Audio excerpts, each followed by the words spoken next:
संसद के मानसून सत्र का आज 5वां दिन है और पेपर लीक बिल को लेकर सरकार और विपक्ष एक बार फिर आमने सामने आ गई है। लोकसभा में आज उस विधेयक पर चर्चा आगे बढ़ेगी, जिसके बाद सरकार की ओर से जवाब दिया जाएगा। इसके बाद बिल पर वोटिंग होने की संभावना भी है। मंगलवार को इस बिल पर लोकसभा में करीब 9 घंटे तक लंबी बहस हुई, लेकिन चर्चा पूरी नहीं हो सकी।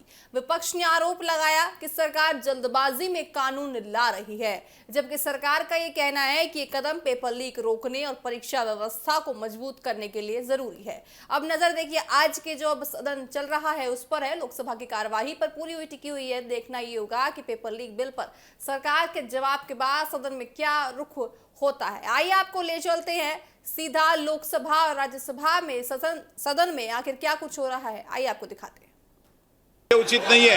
मैं पुनः आपसे आग्रह करता हूं कि प्लीज आप अपनी अपनी सीट पर बैठिए। प्रश्नकाल के बाद इस चर्चा में भाग लीजिए। प्लीज प्लीज बैठिए। इकरा चौधरी जी मेरे पास आई, प्रश्नकाल चलने दो। सच्चिदानंद जी मेरे पास आए, कई मान्य सदस्य मेरे पास आए। आप मान्य सदस्यों के हक को नहीं मार सकते, ये तरीका उचित नहीं है। आप अगर सदन को वैधान करना चाहते हैं, नियोजित तरीके से गतिरोध पैदा करना चाहते हैं, ये संसदीय परंपराओं के अनुरूप नहीं है। सदन की कार्रवाई आज 12 बजे तक के लिए स्थगित की जाती है।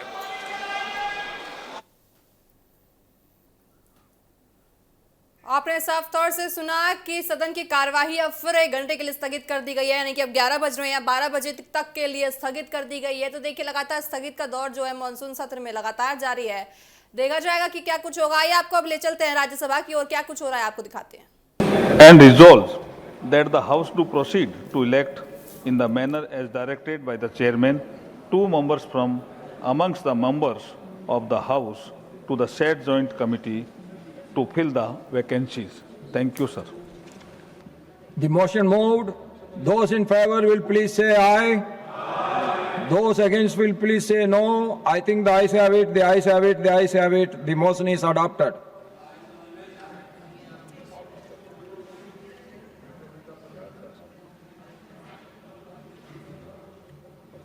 Now matters raised with permission.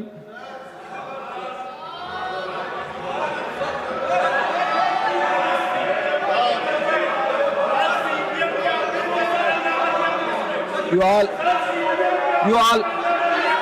take your seat. You all take your seat. Then only I will ask him to speak. If you all take your seat, then I will ask him to speak. Sir, Mike, sir. Sir, thank you very much, sir. Sir, I crave the indulgence of all the members cutting across the party lines.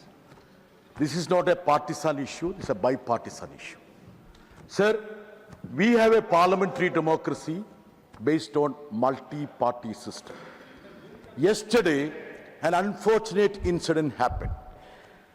A Delhi police team barged into the headquarters of CPM, which is a national political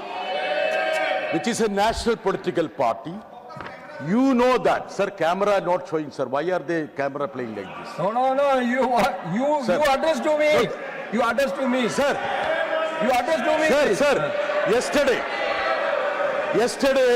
yesterday, Delhi police team barged into AKG Bhavan. You have huge respect. You have told many a time respect for AK Gopalan. Sir, it was to arrest Aishi Ghosh, Madam Nirmala ji, who is a former JNU student union president. Her only mistake was that she participated in Jantar Mantar agitation. Leave it, sir. Sir, I happen to be there, sir. I want your indulgence. Yashankar ji, you also should. I happened to go there. I asked the Delhi police team, why did you barge into the office of a national political party? Then they said they want to arrest Aishi Ghosh, who is here. And I asked, what is the reason? They said there is a case pending against her. And I asked about the case. 2021 case with regard to certain protest in JNU campus. Sir, then I told them, sir, Sir, please listen. Sir, this is a... Arey, Shramik, please. Sir, this is a bipartisan issue. I have no problem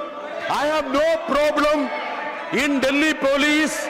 I have no problem Delhi police have. Sir, the shocking thing is that they came without uniform. Now you conclude. Sir, Now you conclude. 1997 Act, SOP of Delhi you police. conclude. The Delhi Gandhi, police has please to be conclude now. identified. My demand is that they want to send the fear across the youngsters. Now you conclude. Anybody who Now I is part of the conclude. I want a Now, statement from the Shriman Honorable Home Minister as to what has happened. Rajiv Bhattacharya ji. Now, Shriman Rajiv Bhattacharya ji. माननीय सभापति महोदय, आप जानते होंगे कि उत्तर पूर्वी का एक राज्य है त्रिपुरा, जो पिछले सरकार द्वारा शासित कांग्रेस और सीपीएम ने बहुत सालों से ये शासन किया है। आज जिन्होंने जयंती की बात करते हैं, लेकिन उधर का युवा का भविष्य क्या होगा? उनका रोजगार क्या होगा?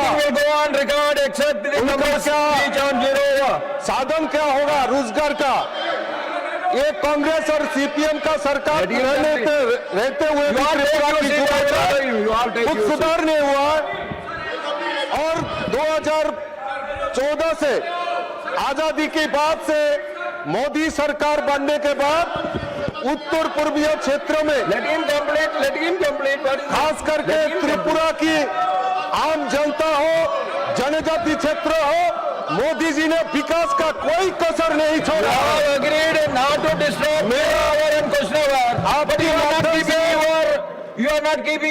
आपके माध्यम से सरकार को अवगत करना चाहता हूँ।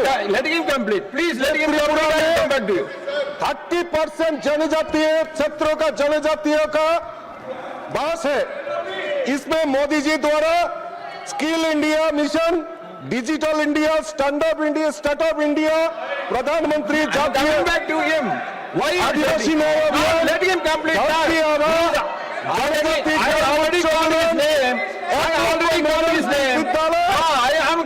त्रिपुरा में स्टार्ट हो गया है जनजाति युवा को खड़ा करने के लिए। मैं आपके माध्यम से सरकार के पास अपील करना चाहता हूँ कि This is not correct. Tripura में जो युवा है इनके लिए residential skill development and employment centre बने, जो बॉडी ट्राइबल रिसर्च इंस्टीट्यूट है, इसके माध्यम से ये त्रिपुरा की जनजातियों का जो युवा है इनको रोजगार मिलेगा। स्किल डेवलपमेंट में इनको प्रोत्साहित करने का एक संकल्प होगा। हाल ही में हमारा नरेंद्र मोदी जी का जो मन की बात, जो जनजातियों का असली और त्रिपुरा को दिखाने का काम, अभी मन की बात अनुष्ठान में त्रिपुरा जनजातियों का एक वाद्य यंत्र है, instrument, musical instrument chain pro, ये सरोज देववर्मा को प्रोत्साहित किया है। मैं पूछना चाहती हूँ, ये कांग्रेस और सीपीएम का बहुत सालों से त्रिपुरा में सरकार थी, तब युवाओं का कुछ नहीं किया। ये मोदी जी आने के बाद त्रिपुरा में युवा जनजातियों का सबका उन्नयन के डेवलपमेंट के लिए काम कर रहा है। मैं आपके माध्यम से ये बात सदन में रखना चाहता हूँ। नमस्कार, थैंक यू भाई साहब। Now, madam, I know why you are recommending. I know LOP very well. Why you are recommending, I am doing it. Now, leader of the opposition, Mallikarjun Kharge ji. Sir, जो बेटा ने यहाँ पर उठाया मुद्दा, ये बहुत शर्मनाक है कि एक नेशनल पार्टी के ऑफिस में हम घुस के, अगर सीबीआई के लोग पुलिस घुस के जाते हैं, उसको अरेस्ट करने की बात करते हैं। Democracy is not safe, people are not safe. Therefore I request you people who have gone there unauthorized, they should be punished. Why they have gone? Who are they? Who ordered them? You ask your people to sit in the... No, I'm asking, who asked them to go there? Now, Who ordered? now the honorable leader of the house, That now is the not leader of the the house will reply. That is not the Sir, you have raised your voice. Let the government respond to it. Sir, Let the government to respond to it. He has raised, you have raised. Sir, let the government respond to it. Please take your seat. Please take your seat, let him respond. Now, sir, now the leader of the house. whatever my friend, sir, what my friend John Vikas has said, this is a very normal law and order situation that we have to understand. I have been a student activist.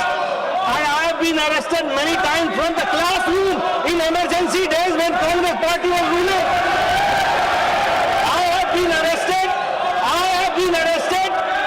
Mr. John Vitas, it is a normal situation. A student activist has to face go back and take your those seat. who take law and order in their own hand. The police have to act accordingly, and the police has acted accordingly for those cases. They are trying to sensationalize. It is a normal law and order activity which the police undertakes, and any student activist who wants to do activism should face this. Even I have faced not once, many times. When there was emergency, I was arrested from the classroom, not once, but twice. So this is a very normal situation, sir. Now, Shriman R. Girirajan, through R. Girirajan ji. Girirajan ji, you have to speak whether you like to speak or not, you tell me. You don't want to speak, then I am calling the other member. Shriman Madan Rathore ji. Shriman Madan Rathore ji. CPM issue ಇಲ್ಲ. Issue కోసం सभापति महोदय, मैं आपके माध्यम से एक ऐसा विषय उठा रहा हूं जिसका सामना सबको करना पड़ रहा है। वो है कि जो ट्रैफिक व्यवस्था देश में सुधारने की जरूरत है, इस विषय पर मैं ये ध्यान आकर्षित करना चाहता हूं। हम अपना समय मैनेजमेंट करके निकलते हैं, लेकिन जो ट्रैफिक की समस्या का सामना जब करना पड़ता है तो यथा समय पहुंच नहीं पाते। कई बार ऐसी भी स्थिति बनती है कि जब समय अधिक लेकर के निकलते हैं और आसानी से जल्दी पहुंच जाते हैं तो वहां पर भी हमारा समय खराब होता है। इसके लिए ट्रैफिक मैनेजमेंट की आवश्यकता है। मैं आपके माध्यम से हमारे देश के प्रधानमंत्री आदरणीय नरेंद्र मोदी जी को और राजस्थान के मुख्यमंत्री भजन लाल जी शर्मा को धन्यवाद देना चाहूंगा कि अभी हमारे जयपुर में मेट्रो से फेज 2 का उन्होंने शिलान्यास किया, तो इसके लिए निश्चित रूप से ट्रैफिक व्यवस्था में सुधार होगा। मैं आपका ध्यान आकर्षित करना चाहूंगा, राजस्थान के कोटा में इस प्रकार की व्यवस्था की गई है कि जो भी चौराहे हैं वहां पर या तो अंडरपास बना दिया या ओवरब्रिज बना दिया ताकि कहीं पर भी सिग्नल पर रुकने की जरूरत नहीं पड़े। इस प्रकार की व्यवस्था राजस्थान सरकार ने की है। मैं इसके लिए राजस्थान सरकार को और केंद्र में हमारी केंद्रीय परिवहन मंत्री जी का भी धन्यवाद देना चाहूंगा। सभापति महोदय, कई देशों में हमने देखा है कि वहां पर लोग मेट्रो से सफर करते हैं और बड़े बड़े अधिकारी भी, चाहे कलेक्टर हो, एसपी हो या कोई मंत्री हो, वो भी मेट्रो से सफर करके और वहां उतर करके साइकिल लेकर अपने गंतव्य तक पहुंचते हैं। तो ये व्यवस्था यदि हो गई तो निश्चित रूप से इसका लाभ स्वास्थ्य पर भी पड़ेगा, प्रदूषण का समाधान भी होगा। ये व्यवस्था हमारे हिंदुस्तान में होनी चाहिए। अनेक ऐसे जो चौराहे हैं वहां पर अंडरपास बने, ओवरब्रिज बने ताकि जो ट्रैफिक की समस्या का समाधान हो सके। अनेक स्थानों पर अव्यवस्थित पार्किंग हो जाती है, गाड़ियां खड़ी कर देते हैं जिससे कि मार्ग सुलभ नहीं होता। ऐसे पार्किंग के लिए भी कुछ स्थान चिन्हित करने चाहिए ताकि वहां पर पार्किंग हो सके, वाहनों की पार्किंग हो सके, लोगों को आवागमन में असुविधा नहीं हो, समय से बच सके, इसके लिए ऐसी व्यवस्था करना चाहिए। मैं ध्यान दिलाना चाहूंगा कि कांग्रेस के बड़े नेता ये हंगामा कर रहे हैं, इन्होंने ट्रैफिक सुधार में कोई व्यवस्था नहीं की।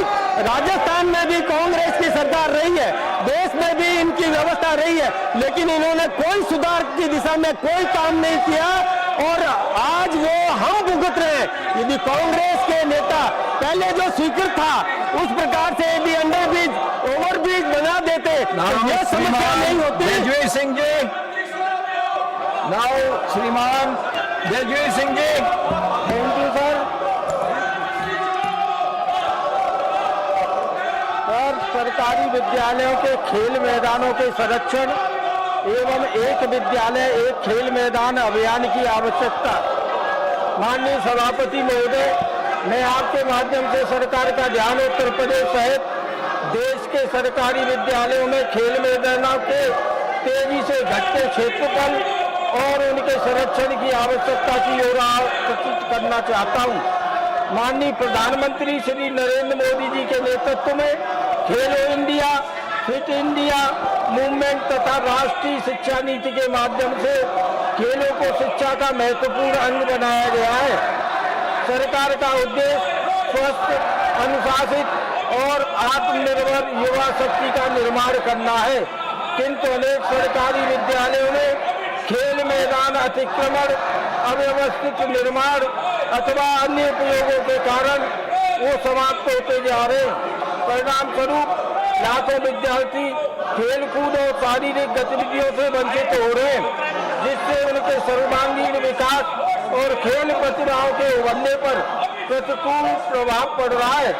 अतः मैं केंद्र सरकार से आग्रह करता हूं कि राज्य सरकारों के सहयोग से एक विद्यालय एक खेल मैदान अभियान प्रारंभ किया जाए। प्रत्येक सरकारी विद्यालय में खेल मैदान का संरक्षण सुनिश्चित किया जाए। अतिक्रमण हटाने के लिए समयबद्ध कार्य योजना बनाई जाए तथा खेल अवसंरचना के विकास हेतु विशेष वित्तीय सहायता उपलब्ध कराई जाए। ये पहल न केवल बच्चों के को सशक्त करेगी, बल्कि विकसित भारत के निर्माण के एक स्वस्थ अनुशासित I will not allow anybody to get into the well. If anybody gets into the well, तैयार करने में भी if anybody gets into the well, that will be taken as serious. You have the right to object from your seats. And Dr. Lakshmikant Vajpayee जी, माननीय सभापति जी, आपके प्रति आभार व्यक्त करते हुए मैं आपके माध्यम से नवीकरणीय ऊर्जा मंत्रालय का ध्यान एक अत्यंत महत्वपूर्ण विषय की ओर दिलाना चाहता हूं। यह विषय देश भर में ग्रामीण क्षेत्रों में सरकारी रिक्त अनुपयोगी भूमि को सामुदायिक सौर ऊर्जा परियोजनाओं को में स्थापित करने और सोलर करने से केंद्र सरकार निकाय हजारों एकड़ भूमि रिक्त होने की संभावना रहती है। दूसरी ओर देश ऊर्जा सुरक्षा, हरित ऊर्जा, कार्बन उत्सर्जन में कमी और विकसित भारत 2047 के लक्ष्य की दिशा में तेजी से आगे बढ़ रहा है। यदि रिक्त सरकारी भूमियों का उपयोग सामुदायिक सौर ऊर्जा परियोजनाओं के लिए किया जाए तो यह भूमि राष्ट्र निर्माण में का माध्यम बन सकती है। महोदय, सोलर पार्क और पीएम कुसुम जैसी योजनाएं संचालित हैं, लेकिन सोलर टाउन और शहरी कम्युनिटी सोलर मॉडल के लिए कोई समर्पित योजना नहीं है। ये गंभीर नीतिगत कमी है। इसके कारण आज करोड़ों लोग जो बहुमंजिली इमारतों में रह रहे हैं, किराए के मकानों में और झुग्गी झोंपड़ियों में रह रहे हैं, उनके पास अपनी छत नहीं है, इसलिए वो रूफटॉप सोलर परियोजनाओं का लाभ नहीं उठा सकते।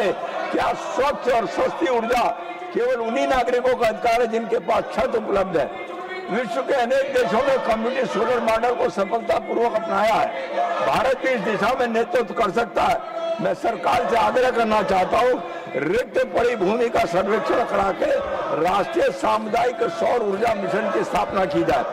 प्रत्येक नगर निगम, नगर पालिका, ग्राम पंचायत स्तर पर सामुदायिक सोलर पार्क स्थापित किए जाए पीपी मॉडल डिस्कॉम और सहकारी समितियों और स्थानीय निकायों की भागीदारी से एकीकृत नीति बनाई जाए और एक जिला न्यूनतम एक सोलर टाउन योजना लागू की जाए। राजस्व की साझेदारी की ऐसी व्यवस्था विकसित की जाए जिससे स्थानीय निकायों को स्थायी आय की प्राप्ति हो सके और उसका उपयोग शिक्षा, स्वास्थ्य, पेयजल और नागरिक सुविधाओं के लिए हो सके। माननीय सभापति महोदय, ये विषय केवल बिजली उत्पादन का नहीं है, ये ऊर्जा में आत्मनिर्भरता, पर्यावरण संरक्षण, स्थानीय रोजगार, नखरी निकायों की आर्थिक सुदृढ़ता एवं विकसित भारत के संकल्प को साकार करने का विषय है। मैं आपके माध्यम से माननीय मंत्री से आग्रह करना चाहता हूँ, इस दिशा में व्यापक राष्ट्रीय नीति और समयबद्ध कार्य योजना बनाई जाए। धन्यवाद। Now the House adjourned to meet at 12 noon.